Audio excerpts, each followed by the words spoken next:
Buenas tardes, queridos hermanos. Les saluda Pepe Romero. Estamos en Voz de Vida. Nuevamente, después de algunas semanas en que nos habíamos quedado un poco afónicos y fue imposible el que pudiera transmitir. Pero a Dios gracias, ya estamos de vuelta. Así es que vamos a continuar con nuestra programación. Nuestro tema, luces y sombras de la iglesia, y continuaré cerrando la parte de el Papa Pío XII, los nazis y los judíos, y vamos a entrar en un siguiente capítulo también, que es los tesoros del Vaticano. Pero, como es costumbre, vamos a dar inicio con nuestra oración. En el nombre del Padre, del Hijo y del Espíritu Santo. Amén. Recibe, oh Espíritu Santo de amor, la consagración perfecta y absoluta de todo nuestro ser que te hacemos en este día, para que te dignes ser en adelante, en cada uno de los instantes de nuestra vida y en cada una de nuestras acciones, nuestro director, nuestra luz, nuestro guía, nuestra fuerza y todo el amor de nuestro corazón. Nos abandonamos sin reservas a tus divinas operaciones y queremos ser dóciles a tus santas inspiraciones. Oh Santo Espíritu, dígnate formarnos con María y en María, en Cristo sacerdote y víctima, que podamos consolar su sagrado corazón y extender su reino de santidad para gloria del Padre y la salvación de los hombres. Jesús, Salvador de los hombres, sálvalos. En el nombre del Padre, del Hijo y del Espíritu Santo. Amén. Bien, nos hemos consagrado y los he invitado a que se consagren junto conmigo al Espíritu Santo. El Señor y dador de vida, el Señor y dador de todos los dones, para que nos confiemos y nos abandonemos con un corazón dócil a sus impulsos, a sus emociones, y podamos actuar de acuerdo a la voluntad de Dios. Bien, hemos estado viendo pues en las semanas pasadas estas luces y sombras de la iglesia. Ya hemos visto varios aspectos, desde la Inquisición, las cruzadas, la pena de muerte, la esclavitud, especialmente en América, en fin. Y creo que hemos ido reconociendo y aprendiendo que las cosas no son como quizá creíamos, como quizá habíamos oído o se habla, con ese afán de desacreditar a la iglesia, de despreciarla, y que son los ataques continuos que sufre, porque la iglesia ciertamente es la que anuncia y denuncia, la que habla con la verdad, que a muchos incomoda. Y siguiendo con esta parte de el Papa Pío XII, que también pues no escapó a toda una serie de difamaciones, de críticas por supuestas acciones que dejó de hacer, según algunos comentarios de gente sin duda alguna enemiga de la iglesia. El Papa Pío XII, hemos ido comprobando que fue la verdad importantísima la labor, su participación, su injerencia en la salvación de muchos, miles y miles y miles de judíos. La gravedad de esconder judíos en conventos y edificios de la iglesia era evidentemente, dada la neutralidad vaticana, porque esto era considerado como un acto hostil contra los alemanes. La noche del 26 al 27 de noviembre de 1943, la SS, es el equivalente, la Gestapo y los fascistas, irrumpieron en algunas instituciones católicas de Florencia e hicieron arrestos y deportaciones. El 21 de diciembre, una irrupción también en Roma, en el Seminario Romano, en el Lombardo y en el Rusicum, preocupó mucho a la Santa Sede, pues podía ser acusada de favorecer a los enemigos del Reich. Pero, a Dios gracias, la cosa no fue a mayores. Mientras tanto, el Papa se preocupaba porque hubiera suficiente alimento, sí, que se estuvieran abasteciendo víveres de la población de Roma, y usaba toda la diplomacia para conseguir de ambos bandos en guerra que Roma no fuera campo de batalla y así fuera protegido el gran tesoro artístico que significaba Roma. Tesoro cultural que se posee y existe en la ciudad. Por eso, después de la liberación, el Papa Pío XII fue considerado como el defensor de la ciudad de los italianos en cuanto a los judíos, mientras el 80% de los judíos europeos, fíjense bien, el 80% de los judíos europeos hallaron la muerte durante la guerra, el 80% de los judíos italianos se salvó. Por otra parte, el Papa, desde 1939, organizó un sistema de comunicaciones para entregar información a los familiares de los judíos, de estos prisioneros o desplazados durante la guerra. Los datos sobre estas informaciones han sido sacadas del archivo secreto del Vaticano y han sido publicadas en 2 volúmenes titulados Inter Arma Caritas, donde se puede observar la red de asistencia a las víctimas de la guerra con lista de prisioneros civiles y militares. Al principio de este sistema de comunicaciones, había solamente 100 empleados para atender las demandas de información. En 1943 ya eran 600 empleados y se atendía a decenas de miles de personas que solicitaban a diario información.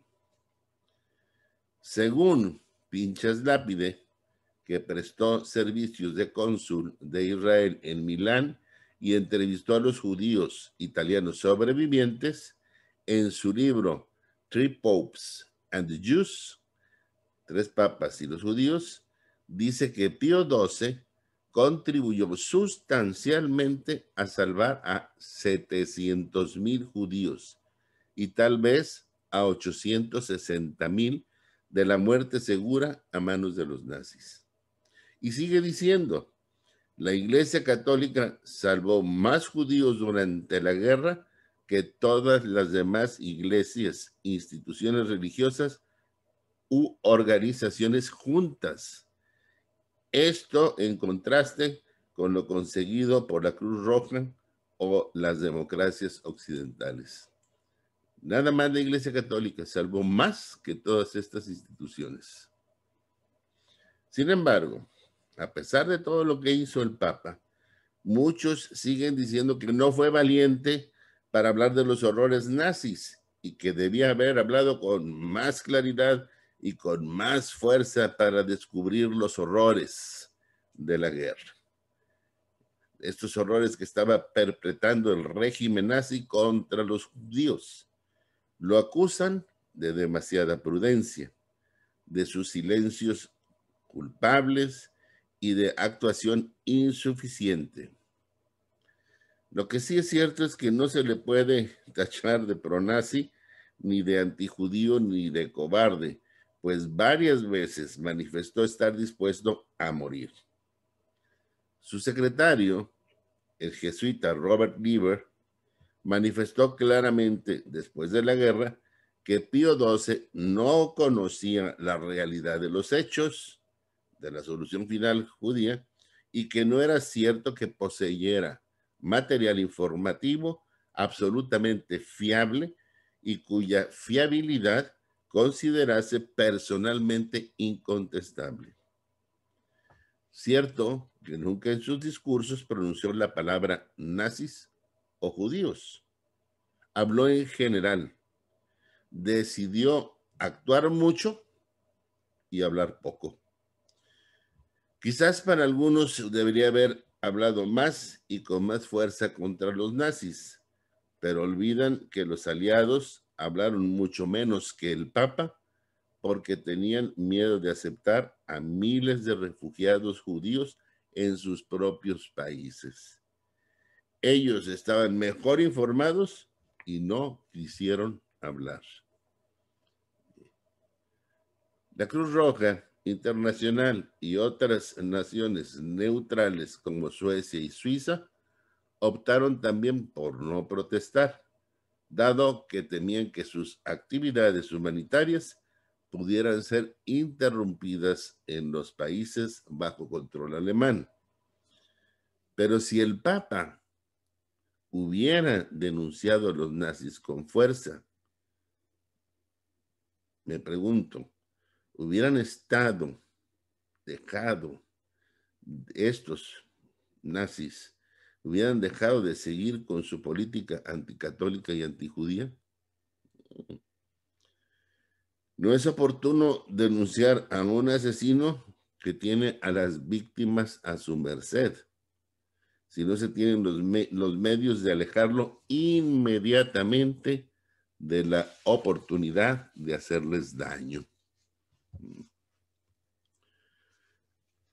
Documentos nazis publicados en 1998 y recogidos en el libro Pío XII, Egli Ebrei, de Margarita Marchioni, revelan la existencia de un plan alemán denominado Rabat Fond, que hubiera debido llevarse a cabo en enero de 1944 y que preveía que soldados de la 8ª División de Caballería de la SS, disfrazados de soldados italianos, conquistaran el Vaticano y eliminaran a Pío XII, con todo el Vaticano. La causa de la represalia aparece explícitamente: la protesta del Papa a favor de los judíos. Vemos pues entonces como si el Papa hubiera hablado más fuerte sobre este tema, el ataque hubiera sido inminente. De eso creo que no tenemos duda. ¿Sí? El diario de Goebbels confirma la información que ya se temía por aquella época de que Hitler pensó varias veces en arrestar al Papa y hacerlo prisionero en Liechtenstein o en Múnich. Si el Papa hubiera hablado verdaderamente fuerte, hombre, los nazis habrían tenido el motivo justificado para su propaganda de que el Papa era anti-alemán y entonces lo habrían arrestado. Los conventos hubieran sido privados de su inmunidad. Recuerden que los conventos estuvieron albergando a muchos miles de judíos en toda Italia. Y el Papa no hubiera podido salvar a tantos miles pues, de judíos italianos con su acción directa. Asimismo, hubiera dado motivo para una sangrienta masacre de sacerdotes y seglares católicos en el Tercer Reich. Y esto si el Papa hubiera hablado más. Entonces hubiera expuesto a la represalia la vida de millones de católicos en los territorios ocupados. Una deliberada condena de Hitler y una condenación pública hubiera arreglado algo. De nada hubiera servido. Pinches Lápide dice: ninguno de nosotros quería que el Papa hablara abiertamente. Nosotros éramos todos refugiados. La Gestapo habría aumentado e intensificado las persecuciones. Dicho por un judío. ¿Mm? El obispo católico Jean Bernard, internado en el campo de Dahomey, dice en sus memorias que los sacerdotes temblaban cada vez que llegaba una protesta de una autoridad religiosa, especialmente del Vaticano. Yo tuve la oportunidad de estar precisamente en este campo de concentración donde hay una lista enorme de sacerdotes, de religiosos católicos.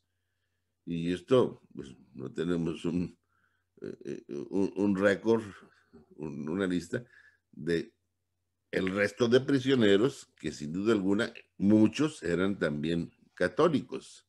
Y ese campo de concentración, que no le pide nada tampoco a Birkenau o a Auschwitz, también contaba con los hornos crematorios. ¿Sí? También se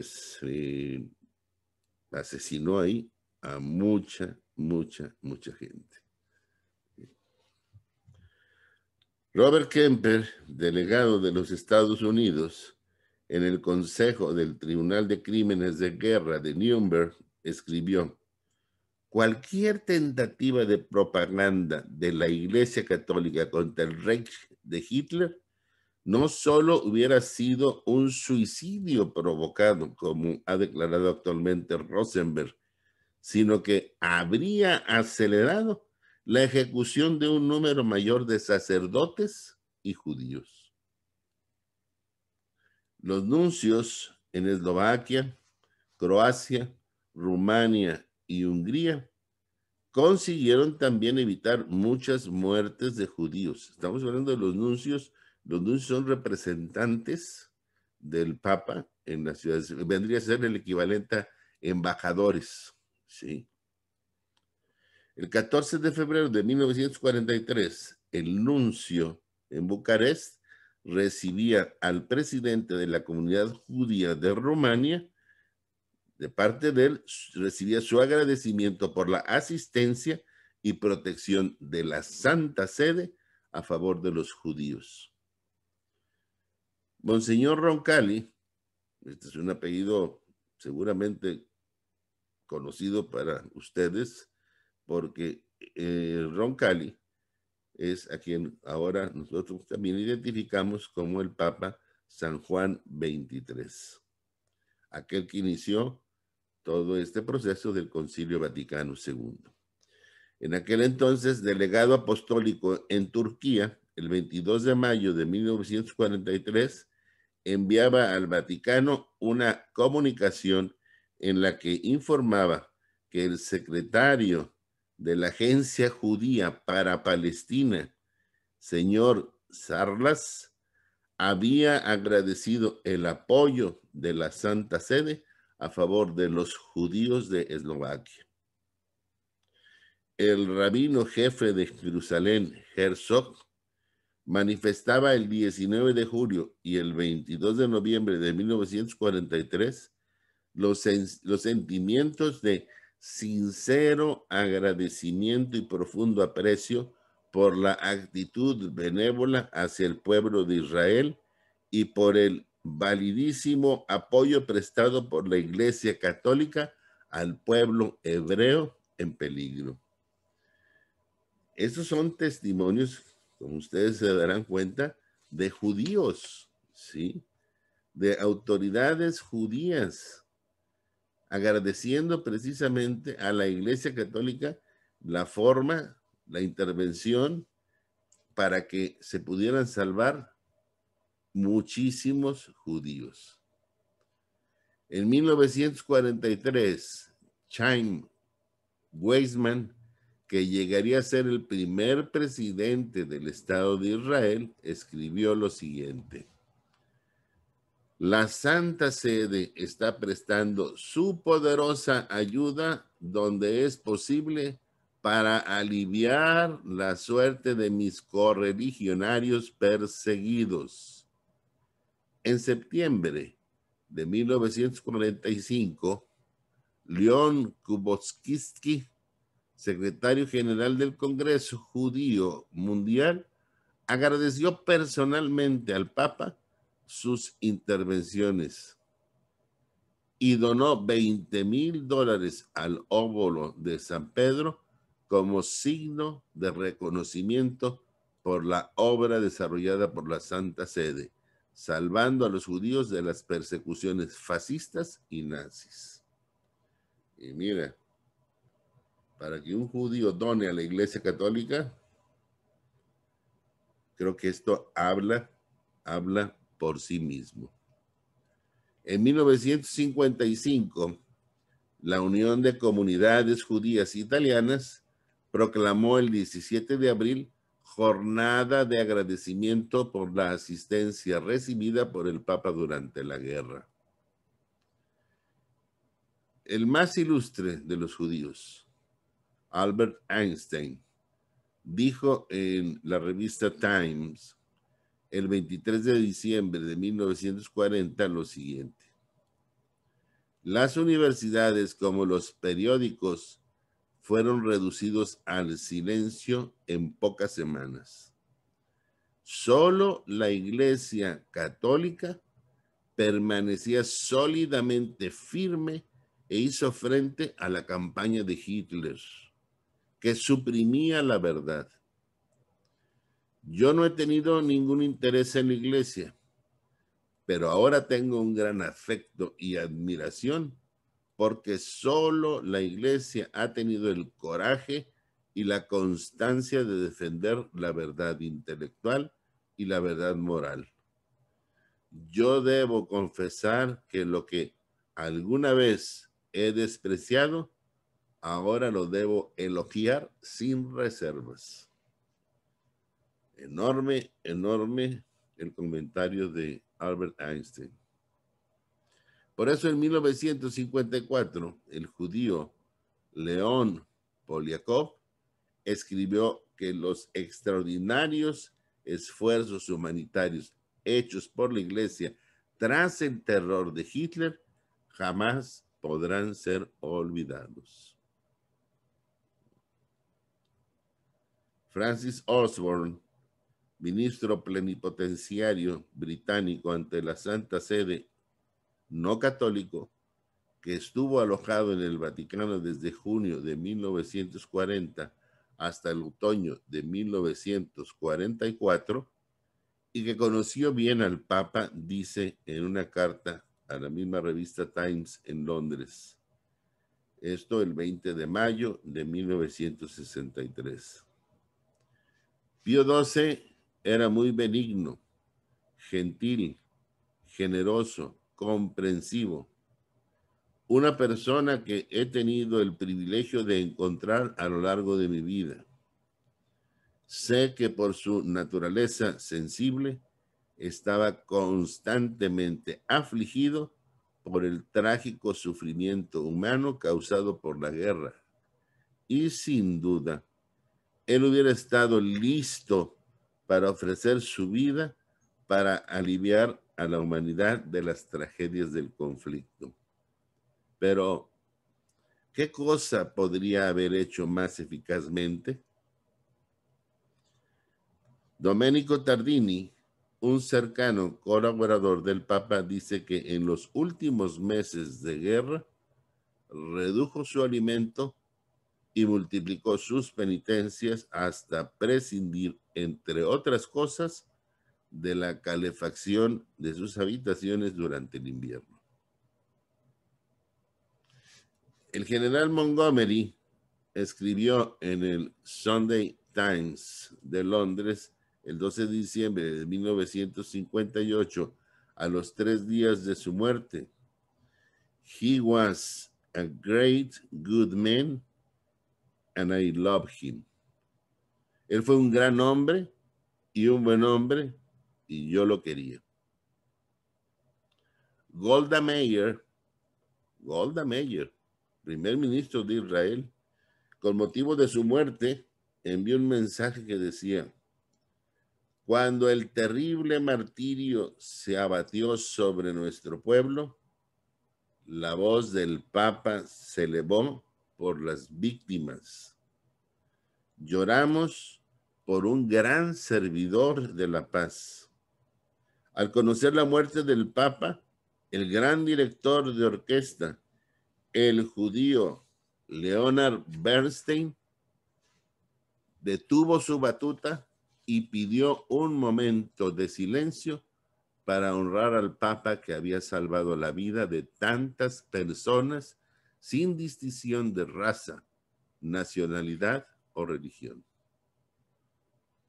De hecho, al final de la guerra, los sobrevivientes y primeros historiadores celebraron con unanimidad la solidaridad de la Iglesia y de Pío XII con los judíos y su resistencia al nazismo.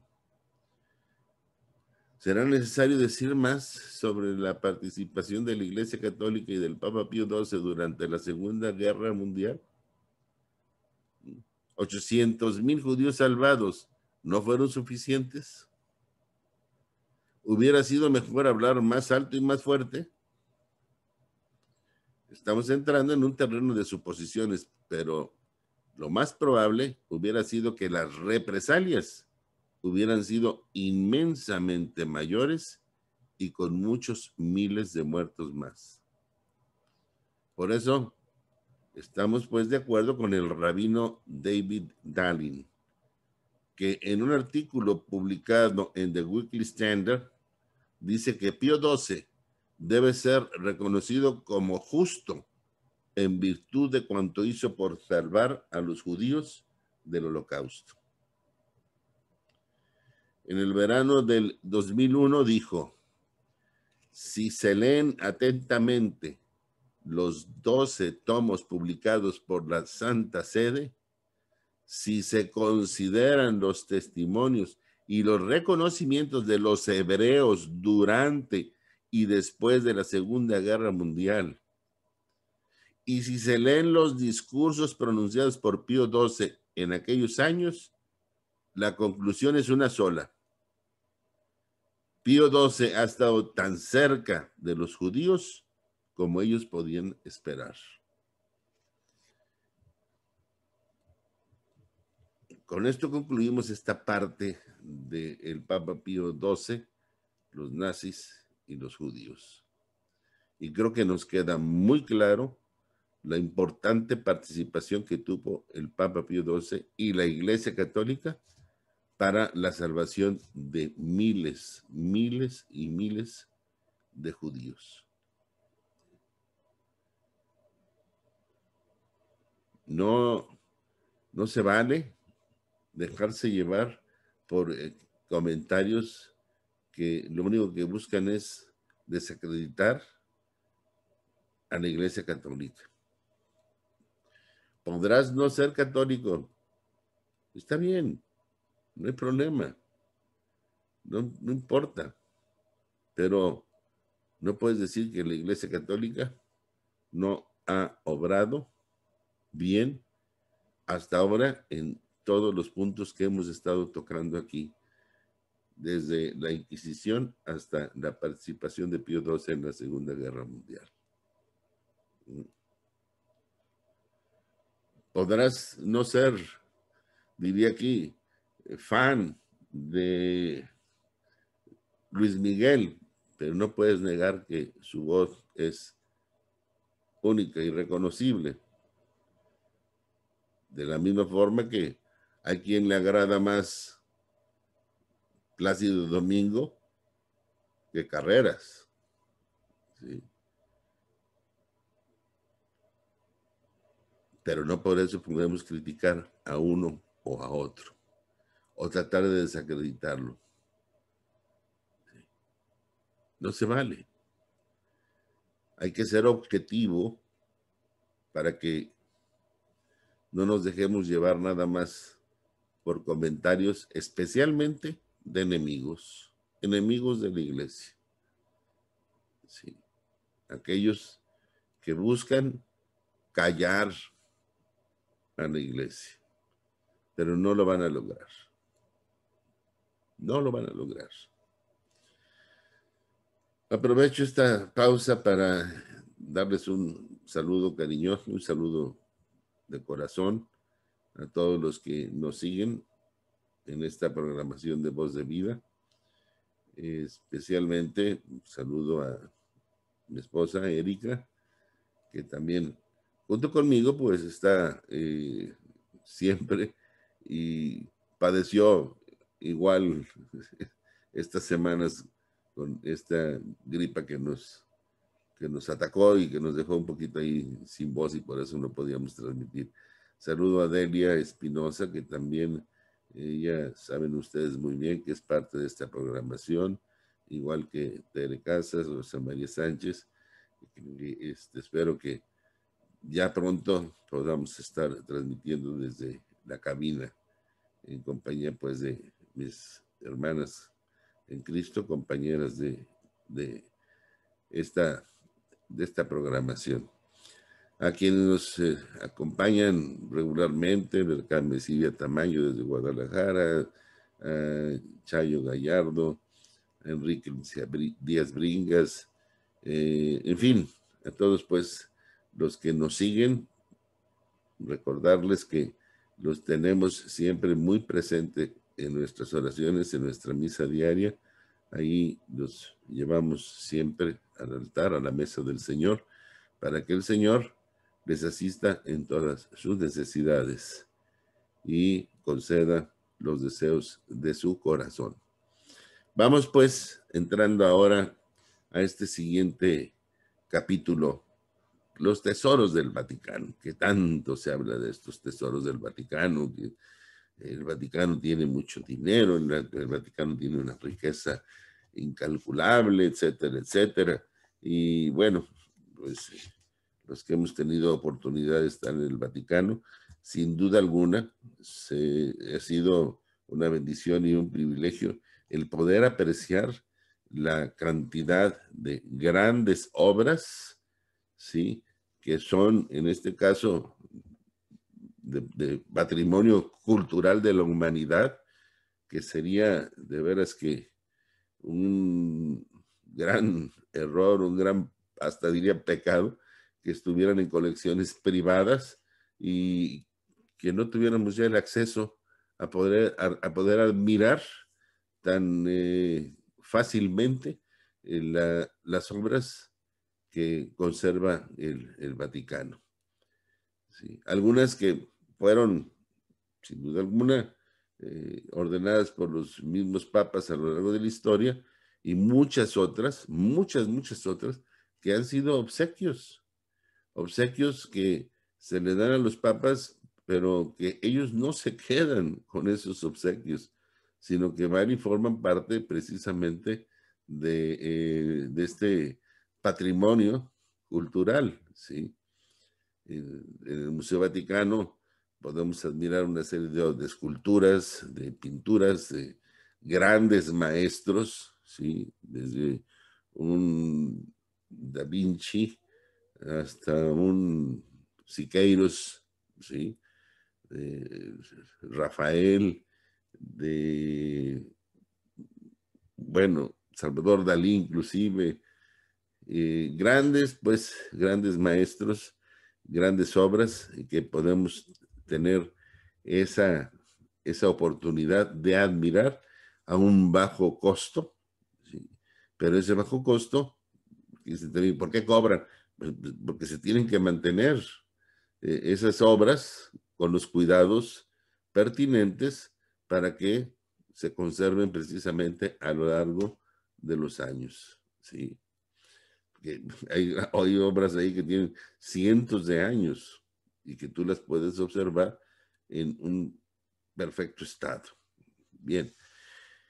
No falta pues la gente malintencionada que habla de estos tesoros del Vaticano como si el Papa y quienes viven con él vivieran a todo lujo como grandes multimillonarios que se aprovechan de la ignorancia de la gente. Pero nada más lejos, nada más falso que eso. El Papa es un trabajador que nos da ejemplo a todos de esfuerzo y sacrificio. Trabaja hasta altas horas de la noche a pesar de su avanzada edad. Quienes hablan de tesoros parecen imaginar cuartos llenos de lingotes de oro, llenos de joyas o de millones de dólares. ¿Podrían decirnos, fíjate bien, cuáles y cuántos son estos tesoros y dónde están? Yo creo que no nos pueden decir. Nadie, porque no existen tales. Si se refieren a los tesoros culturales, como he mencionado al principio, que hay en el Vaticano, ahí sí, les diremos que estos tesoros como cuadros, imágenes, ornamentos, libros antiquísimos, no tienen ningún valor comercial. ¿Sí? ¿Cuánto vas a pagar por un Moisés de Miguel Ángel? Esta escultura bellísima que se encuentra ahí en San Pietro in Vincoli, San Pedro en Cadenas. ¿Cuánto vas a pagar por la piedad que está entrando a la Basílica de San Pedro? Sí. ¿Cuánto vas a pagar? No tiene precio, sí. Una obra de Rafael no tiene precio, sí. La Capilla Sistina, sí, caramba, sí, te quedas embelesado admirando esa gran obra maestra, sí. Sí, bueno, estos están, gracias a Dios, expuestos en museos que todos podemos admirar. ¿Mm? ¿Habrá acaso alguna persona inteligente que cree que vendiendo todas las obras del Vaticano o de las iglesias del mundo entero se va a acabar con eso la pobreza en el mundo? ¿Servirá de algo regalar todo el dinero del Vaticano, sí, que se recaude? ¿Se va a solucionar la pobreza en el mundo dando el dinero a los pobres? Mira, si no hay madurez personal, si no hay justicia social, no habrá desarrollo, sino más vicios y gastos en cosas inútiles. Cuando el Papa Juan Pablo II hizo su primer viaje a Brasil, visitó a una familia en una favela. La favela es las zonas marginadas, vamos, de las grandes ciudades, como en México les llaman las casas de papel, ¿sí? Son barrios extremadamente pobres, ¿sí? Y así es una favela. Ahí fue el Papa Juan Pablo II. Conmovido al estar con esta familia, les dejó su anillo de papa, el anillo papal. Pero ¿sabes qué pasó?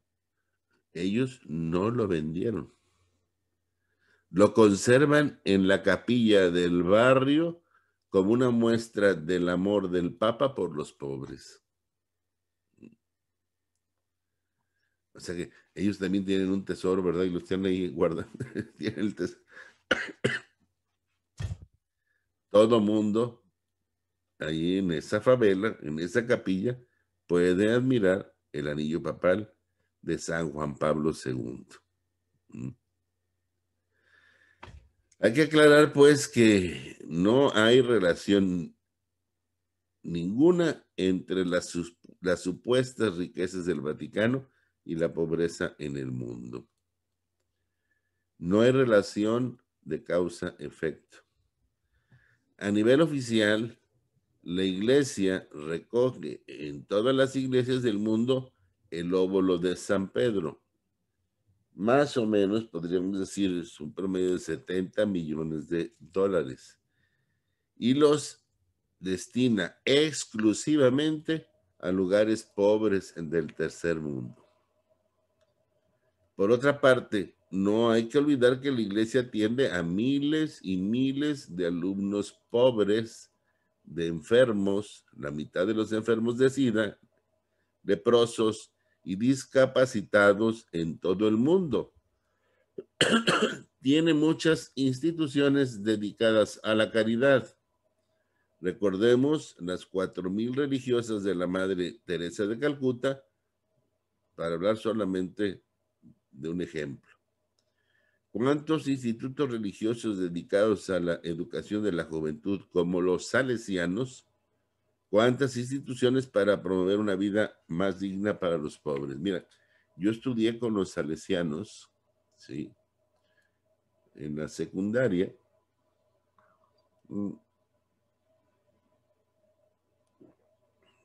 Y con ellos había, vamos a decir, 2 turnos, o podríamos decir la escuela matutina y la escuela vespertina.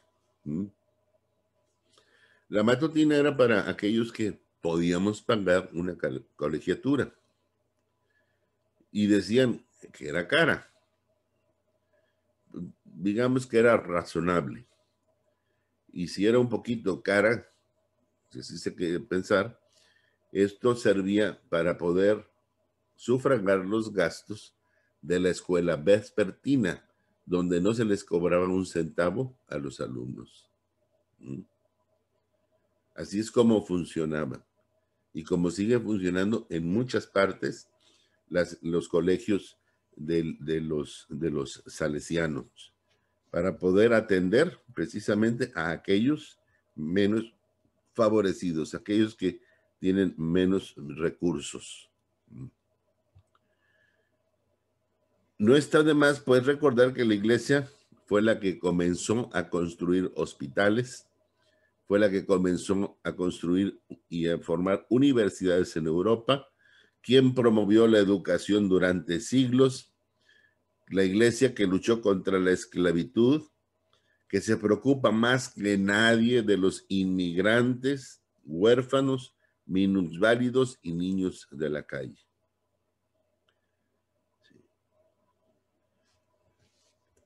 El Vaticano, como Estado independiente, tiene un presupuesto que en el año 2003, según Monseñor Sergio Sebastián, presidente de la Prefectura de Asuntos Económicos, tuvo déficit debido a otras obras de restauración de edificios dentro del territorio vaticano. Su presupuesto en 1989 era menor que la mitad que tiene el Parlamento italiano. Los católicos del mundo entero ofrecen donaciones anuales menores a las que ofrecen a su iglesia los 2 millones de americanos adventistas o los testigos de Jehová o los de la secta de unificación o secta Moon, que invierten sus capitales en todo el mundo y a veces en cosas no muy lícitas. Por eso, hablar de riquezas del Vaticano parece ridículo. A veces en una ciudad o en una diócesis vemos, es que esa iglesia es muy rica. Ve, el barrio en el que está, son muy ricos. Sí, lo que no sabes tú es que esa iglesia que es rica, por lo general, es la que va a ayudar a aquella que está en aquel barrio pobre, donde la colecta es mínima y no es suficiente ni para pagar el staff que está laborando ahí. Son cosas que no se saben, porque la iglesia no anda publicando todo eso. Sí. Pero si tú observas con detenimiento en los lugares donde suceden desgracias, especialmente naturales, llámese huracanes, ciclones, terremotos, etcétera, la primera que aparece para ayudar, la primera que interviene ayudando, es la Iglesia Católica. Y no hace alarde de nada de esto. No hace alarde. Se cumple la palabra del Señor. Lo que hace tu mano derecha, que no lo sepa tu mano izquierda.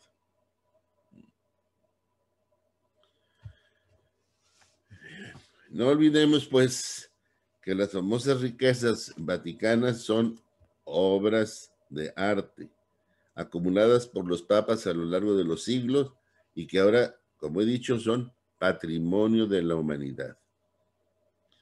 De hecho, en Roma, casi, te puedo decir, la mitad de la gente vive de los ingresos del turismo en Roma nada más. No, ya no hablo del Vaticano, en todo Roma. Surgido precisamente por las inversiones de los papas. Si se vendieran esos tesoros, solo servirían para el disfrute de unos pocos millonarios que las podrían comprar. Pero ahora están al servicio y para el disfrute de todos. Y lo mismo digamos de los archivos y bibliotecas vaticanas con libros muy, muy, muy antiguos. Y te da una alegría, Ingos, cuando ves todas estas cosas. Yo tuve la oportunidad de ver en la biblioteca más grande franciscana, la que tiene el mayor número de volúmenes nada más de la historia franciscana, que les decía, tuve la oportunidad de ver, casi tocar, un manuscrito del mismísimo San Francisco de Asís. Estamos hablando de casi 800 años que tiene ese manuscrito. Sí. Un tesoro, la verdad, un tesoro. En cuanto al presupuesto de la Santa Sede como organización eclesial, el año 2003, según Monseñor Sergio Sebastiani, tuvo un déficit por tercer año consecutivo. El año 2003, el déficit fue de 9.5 millones de euros. Sus ingresos fueron de 203 millones y sus gastos fueron de casi 213 millones de euros. En conclusión, nadie, la verdad, en su sano juicio, podrá proponer que el Vaticano venda sus tesoros artísticos para regalar dinero a los pobres. ¿Sí? Nadie en su sano juicio puede proponer eso. Porque entonces el mundo perdería todos estos tesoros que son para beneficio de la humanidad. Y te voy a decir algo, los pobres no van a dejar de ser pobres. El hecho de que a lo largo de la historia haya habido y pueda haber eclesiásticos apegados a los poderosos y amantes del lujo y la riqueza, no quiere decir que todos sean iguales. En la iglesia ha habido siempre y siempre habrá santos y pecadores. De eso no tengamos ninguna duda. Por eso, nuestro tema ha sido luces y sombras de la iglesia. Ya hemos mencionado, ha habido papas buenos y papas nefastos, ¿sí? Para no ir más lejos, Borgia, ¿verdad? Sí. Entonces, no nos extrañemos de esto. Que algunos sí vivían realmente o vivieron como príncipes, como reyes, no lo vamos a poner en duda.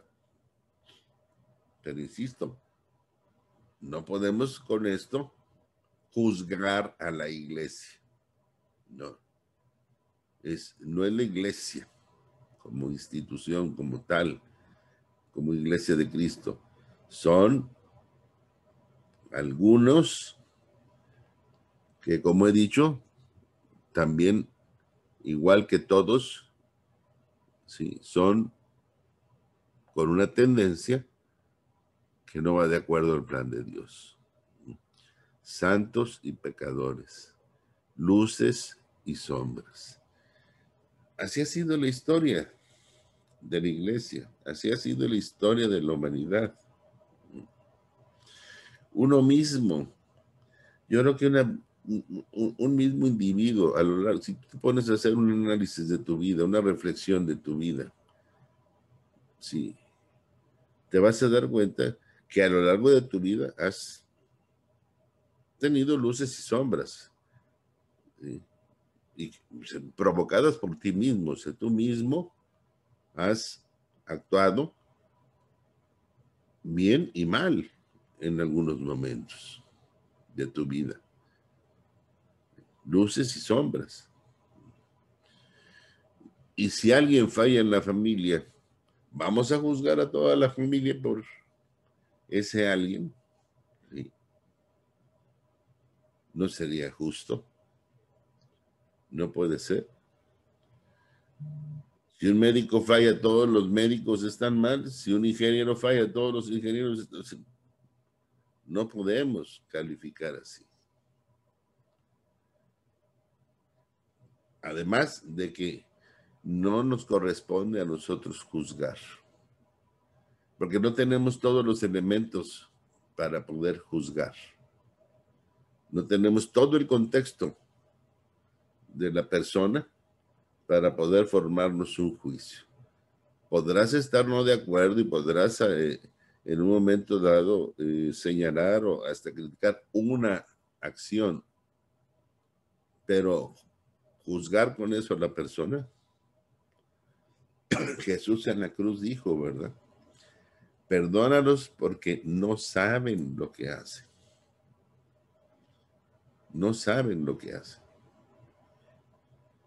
Y eso es, podemos aplicarlo prácticamente a cualquiera. Platicando hace unos días con un buen amigo, sacerdote, dice, es que no hay gente mala, porque Dios no crea gente mala. Sí. Habrá que ver qué hay en todo el contexto para ver por qué hizo o actuó de esa forma. Pero decir, esa gente es mala, entonces Dios hace cosas malas, no creo. Somos imagen y semejanza de Dios. Si somos imagen y semejanza de Dios, no puede haber entonces gente mala, que actúa mal, que actuó negativamente, que actuó de acuerdo a Satanás en lugar del plan de Dios. Eso es muy probable. Bien, agradezco mucho su compañía, su presencia a lo largo de la programación del día de hoy y les invito para que la próxima semana veamos la continuación de este tema, luces y sombras de la iglesia, y seguiremos con los escándalos de la iglesia.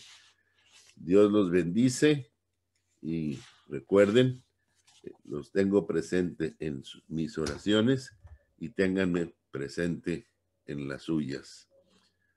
Hasta pronto.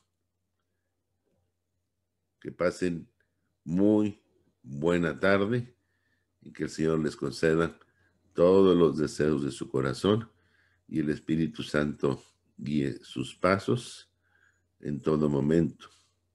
Y María los tome con su preciosa mano para que ella misma los conduzca a la presencia de su Hijo amado, Jesucristo. Hasta pronto, queridos hermanos y hermanas en Cristo.